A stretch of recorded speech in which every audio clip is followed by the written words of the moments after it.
Assalamualaikum semuanya.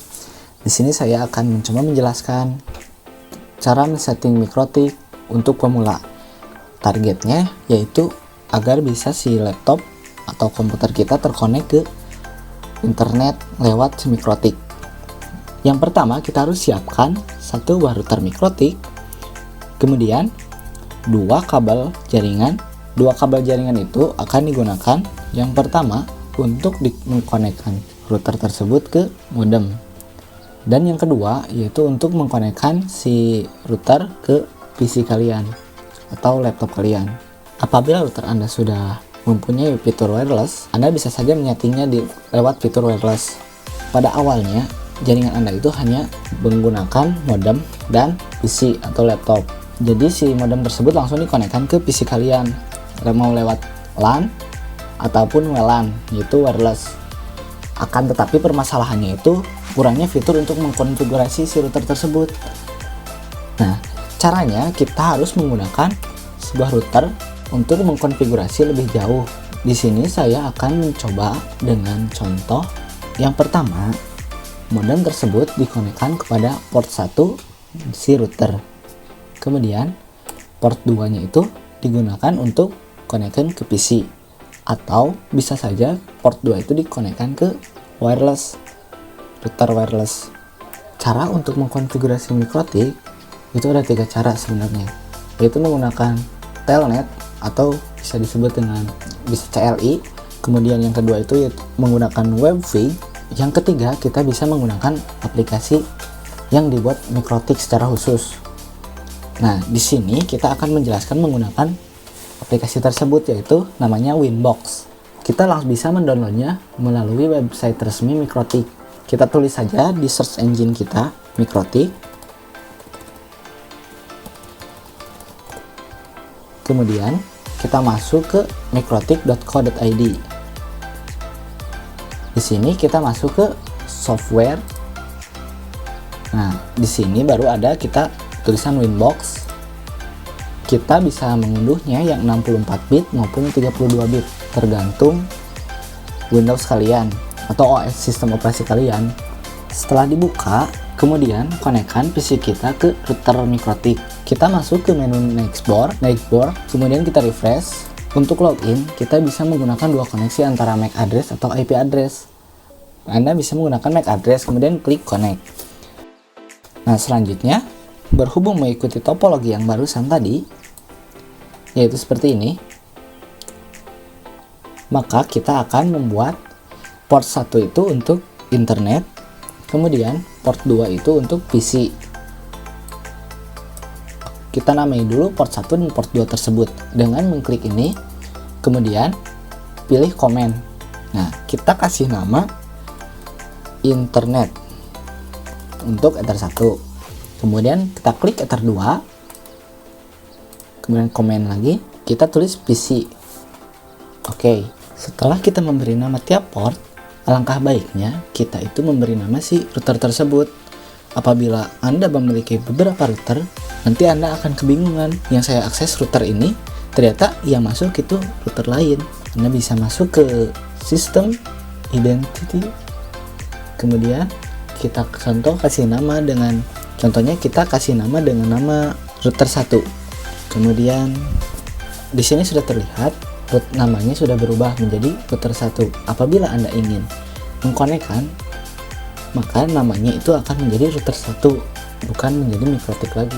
Kemudian berhubung internet itu sudah diberikan IP oleh modem, kemudian kita setting ether 1 itu DHCP client dengan masuk ke IP DHCP client, kita tambahkan ke interface ether 1, kemudian oke. Tunggu sampai selesai. Nah, di sini kita mendapatkan IP 11.11.11.253. Untuk PC itu kita nggak bisa dikasih DHCP client, karena dari PC itu kita nggak dikasih IP. Jadi kita yang mengasih IP dari router ke PC.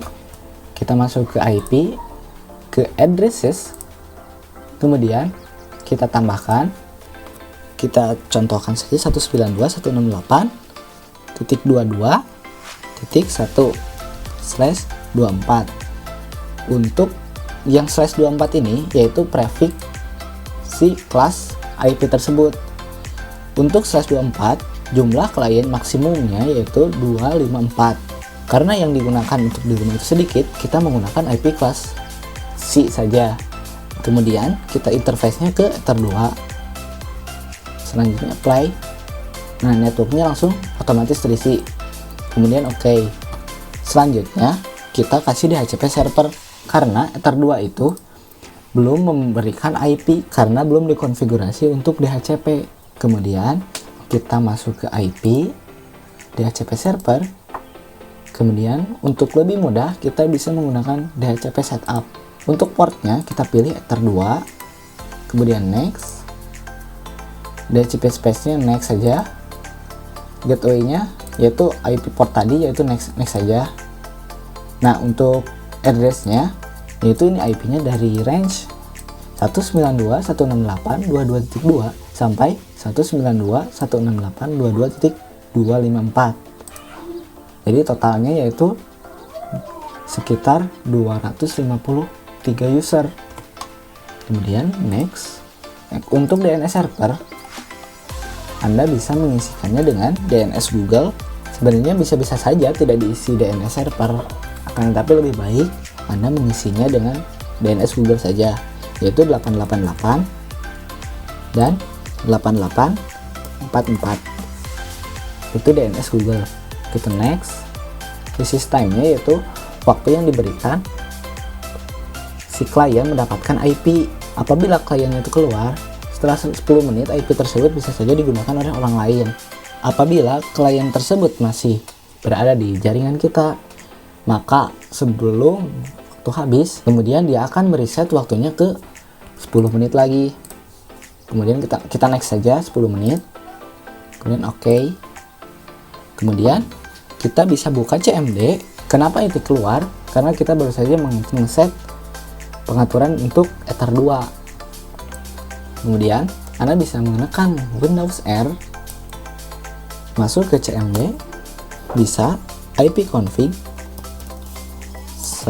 /renew untuk memperbarui IP.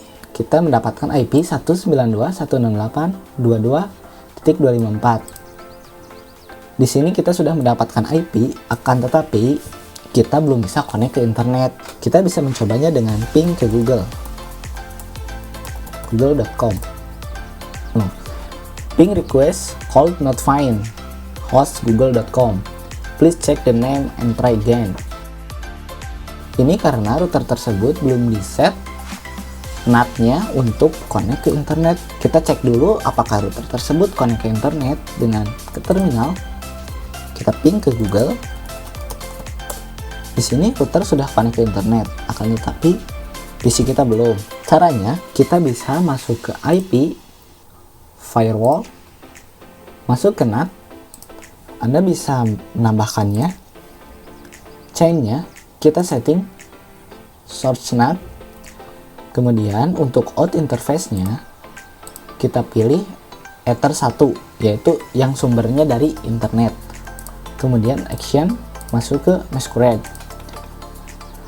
Untuk ini, kenapa Masquerade? Karena ini untuk mengkonekkan klien MikroTik ke internet, yaitu sebagai jembatannya. Apabila ini belum di-set, maka si klien belum bisa connect ke internet meskipun router tersebut connect ke internet. Kita oke. Ketika sudah, kita cek kembali ping google.com. Di sini kita sudah connect ke internet. Kita bisa mencobanya ke google.com atau bahkan bisa ke YouTube. Sekian dulu tutorial kali ini. Sampai jumpa di tutorial selanjutnya. Assalamualaikum warahmatullahi wabarakatuh.